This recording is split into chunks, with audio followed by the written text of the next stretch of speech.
Dalang dibalik kasus penikaman Irfan Mihzan, seorang wartawan media online di Kota Bau-Bau, Sulawesi Tenggara, ternyata adalah seorang ASN berinisial AH di Kabupaten Buton Selatan.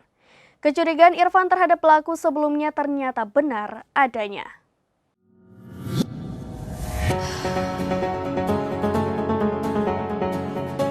Sebelumnya, Irfan menduga pelaku penikaman ada hubungannya dengan oknum pejabat yang pernah mengancamnya 3 pekan sebelum kasus penikaman. Dugaan Irfan benar. Dalang dibalik aksi penikaman itu adalah pria berinisial AH, oknum ASN di Kabupaten Buton Selatan, Sulawesi Tenggara. Saat ini, ia menjabat sebagai salah satu sekretaris dinas.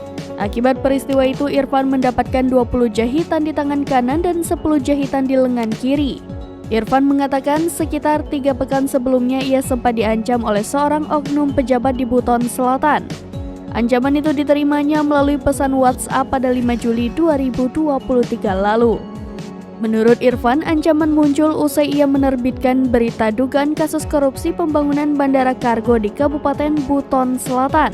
Setelah adanya pesan ancaman itu, Irfan menduga dirinya menjadi korban penikaman OTK berkaitan dengan hal tersebut. Dari jarak waktu tersebut kurang lebih 3 pekan korban mengalami penganiayaan di depan rumahnya pada Sabtu 22 Juli 2023 pagi.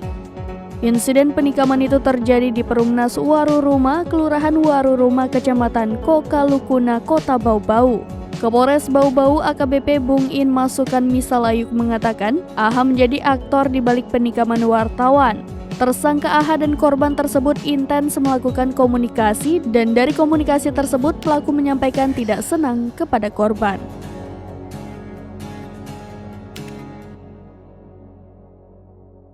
Demikian informasi terkini Syedara Lun, saksikan terus berita lainnya di kanal YouTube Serambi News, website dan Facebook serambinews.com.